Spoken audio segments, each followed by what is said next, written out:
L'heure est venue de quitter le Portugal, direction les îles Canaries, situées à environ 6 jours de mer.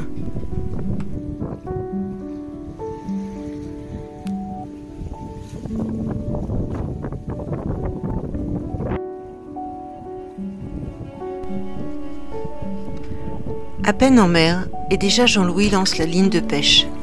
Les Coryphènes se sont laissés prendre au charme du leurre donné par nos amis, un cadeau indispensable et bien utilisé.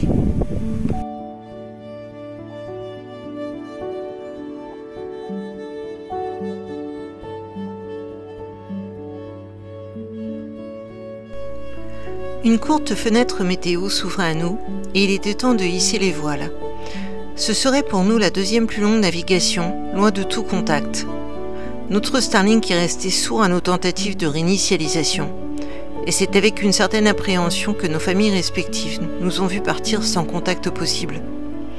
Nous étions quant à nous sereins, car nous avions bien étudié les fichiers météo et toutes les applications se coordonnaient sur les prévisions.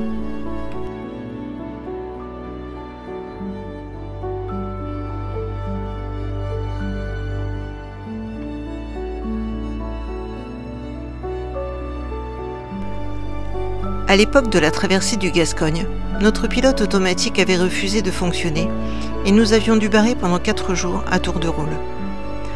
Arrivé au Portugal, nous l'avons fait réparer et cela nous a permis de profiter pleinement de notre navigation.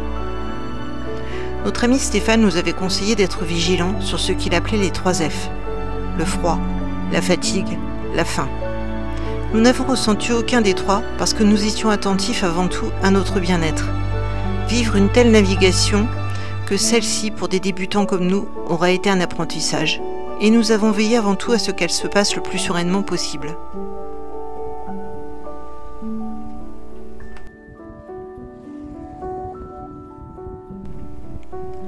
Au petit matin du 6e jour, l'île de la Graciosa se dévoile sur notre tribord. Mais nous ne pourrons pas nous y arrêter, car apparemment il faut faire une demande de mouillage pour l'aborder. Tant pis. Nous continuons notre route plus bas pour trouver un petit mouillage apparemment protégé, mais qui en vérité ne l'est pas du tout. Nous y resterons le temps de nous y reposer, environ 4 jours, avant de repartir vers le mouillage près de la marina Rubicon, qui est tout aussi remuant. La promenade qui borde le fond de mer est joliment attrayante. Si vous passez par là, arrêtez-vous au glacier près de la marina, ils font des glaces à tomber.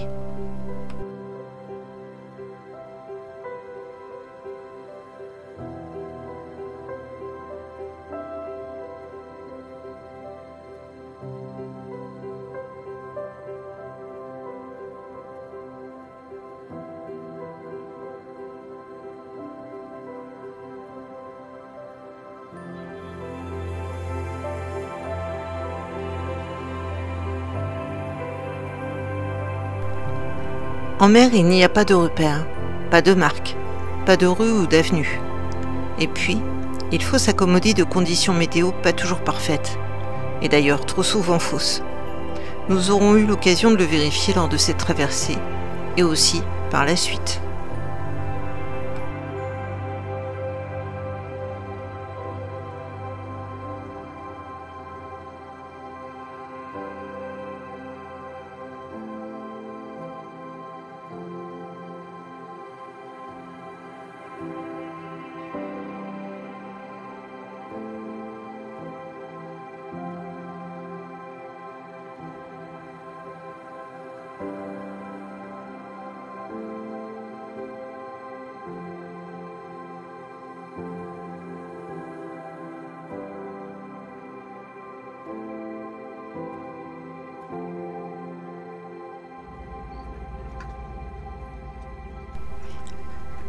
Trois semaines à attendre des pièces de rechange pour notre moteur d'annexe ont mis notre patience à mal. Nous trépignons déjà d'impatience à l'idée de reprendre la mer, et ma carte SIM n'est toujours pas arrivée. La gestion du courrier est aussi problématique qu'en France, voire pire. Tant pis, je ferai sans.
La fenêtre météo là encore est encourageante pour rejoindre Fuerteventura. Nous avions trouvé un petit mouillage près des dunes, mais là encore, le vent aura joué les troubles fêtes. Et c'est depuis le cockpit que nous découvrirons cette petite partie de l'île où une multitude de cerfs-volants évoluent sur la plage.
Le lendemain, départ pour l'île de Grande Canaria, où nous assisterons depuis notre mouillage au départ de l'arc. Défileront devant notre étrave les gros paquebots de croisière.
Balade dans la vieille ville, fort jolie d'ailleurs.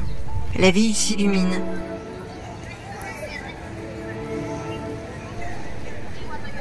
Préparer les fêtes sans vraiment y être, Noël au soleil nous déconcerte. Nous n'avons pas remis la main sur les décorations pourtant rangées dans le bateau.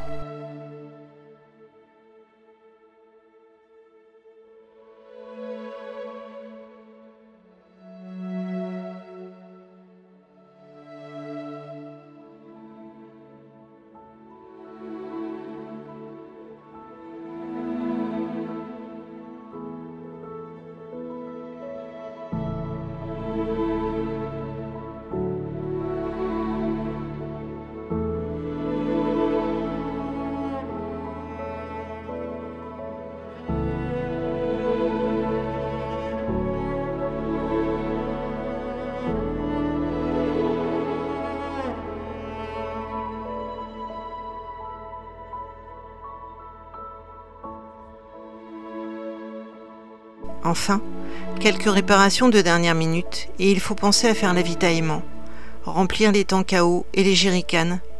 Quelques bidons supplémentaires seront toujours les bienvenus. Préparer la transat qui approche. Charger les fichiers météo et tracer la route. Notre impatience est grande, tout comme mon anxiété à retourner en mer. Heureusement, ça ne dure jamais bien longtemps. Au ponton, nous aurons le plaisir de faire la connaissance de William et Johanna, un couple adorable avec qui nous aurions aimé faire la transat. Nous espérons les revoir dans le futur. Le monde est vaste et petit à la fois.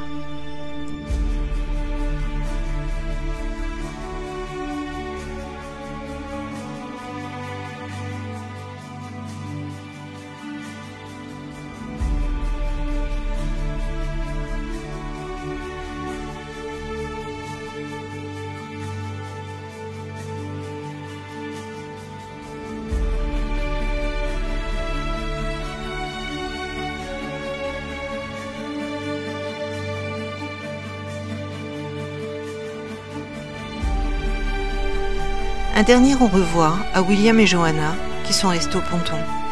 Je n'aime pas les au revoir, ils me font pleurer. Mais il nous faut partir. C'est la clé de voûte de notre projet, après tout. Et nous l'attendions depuis si longtemps.